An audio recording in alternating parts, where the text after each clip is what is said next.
Olá, saudações a todos. Meu nome é Leandra Ferreira, aluna da Universidade Federal de Ouro Preto, graduanda em Ciências Biológicas, e irei apresentar o meu projeto de iniciação científica, no qual eu fui orientada pelo professor Alexandre Silva de Paula.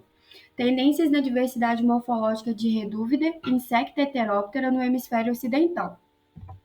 Eu vou fazer uma breve introdução, falar os objetivos do trabalho, material e métodos, resultados, discussão e concluímos. Estudos de diversidade morfológica, que incluem análises de padrões espaciais na variabilidade fenotípica, são uma importante fonte de informações para a compreensão da biodiversidade, porque a diversidade fenotípica varia em função do genótipo, do ambiente ou de uma combinação de ambos, e por isso são fundamentais para a avaliação da biodiversidade. Os heterópteras formam um grupo complexo e diversificado de insetos, particularmente nas Américas, e é considerado o maior grupo de insetos com metamorfose incompleta. Tem sido estudado em aspectos básicos no mundo todo, e a família Redúvida é uma das mais diversas entre os heterópteros e compreendem predadores vorazes. Estudos de macroecologia para a família Redúvida são muito escassos e as análises que foram desenvolvidas concentraram na subfamília Triatomini.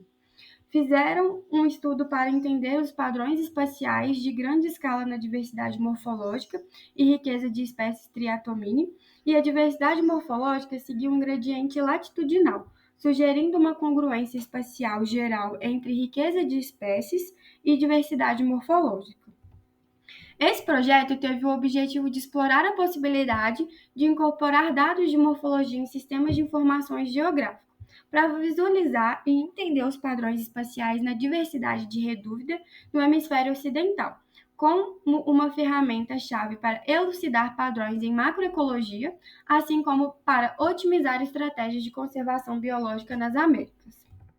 Então, o presente projeto foi realizar uma análise espacial da diversidade morfológica de espécies de Redúvida do hemisfério ocidental para evidenciar tendências e padrões na diversidade desses percevejo. O resultado visa otimizar estratégias de conservação biológica. A diversidade fenotípica de Redúvida foi analisada utilizando dados de morfometria e de distribuição geográfica, obtidos para a espécie de Zelus fabrícios. Esses dados georreferenciados foram verificados quanto à inconsistência e os dados duplicados ou duvidosos foram removidos com a utilização do programa DIVA-GIS. O parâmetro de Ranger de análise point-to-grid do programa estatístico DIVA-GIS foi utilizado para avaliar a diversidade morfológica das espécies de Zelus. Utilizamos também o programa SAGA, que é um sistema de informações geográficos que foi projetado para a implementação de algoritmos espaciais para modelos geocientíficos. O módulo de análise de regressão múltipla, em combinação com a interpolação spline, foi utilizado para estimar os fatores para a diversidade morfológica. Além disso, variáveis ambientais também foram utilizadas, como camadas climáticas, temperatura mínima, média e máxima, precipitação, radiação solar, velocidade do vento, elevação, cobertura da Terra e heterogeneidade global do habitat. As análises de regressão múltiplas compreendem um procedimento de seleção direta. Para avaliar a relação entre riqueza observada a diversidade morfológica, morfométrica, foi utilizada a regressão linear com o programa JPM16. Os resultados obtidos foram: nessa imagem 1, é possível avaliar a diversidade morfométrica que variou de 0 a 3027 nas células do grid, 1 grau por 1 grau. As células em vermelho e amarelo são de menor diversidade morfológica. As células em tonalidades verdes apresentam maior diversidade. Logo, a diversidade morfométrica é maior no México e ao longo da América Central, norte dos Andes, e decresce no norte das regiões extratropicais. Na segunda imagem, é possível observar que o resultado de análise de regressão múltipla obteve 17 variáveis ambientais, no qual o resultado é apresentado na tabela 1. Entre a diversidade morfológica e variáveis ambientais climáticas, elevação, cobertura da terra e heterogeneidade global do habitat. Na imagem 3, apresenta o mapa de riqueza de zelos. As maiores riquezas podem ser observadas na América Central e norte da região andina. Os maiores valores de riqueza foram encontrados na região extratropical norte. E na imagem 4 mostra a análise de regressão linear entre a diversidade morfológica e a riqueza de espécies. Podemos observar que a diversidade morfológica cresce com o aumento da riqueza.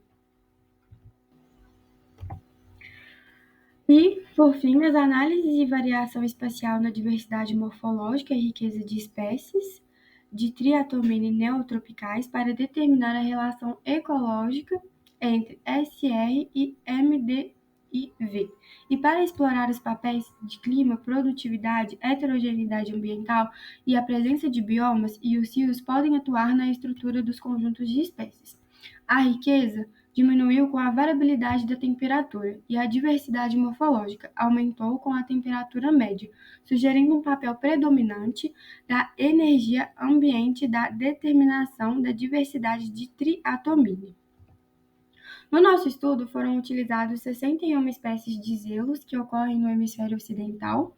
A variável elevação foi a mais explicativa e apresentou uma relação positiva com a diversidade morfológica, e as variáveis arbustos, vegetação herbácea, árvores de folhas perenes de folha caduca, árvores sempre verdes de folhas largas, radiação solar, também foram explicativas, mas apresentaram uma relação negativa com a diversidade morfológica de zelos.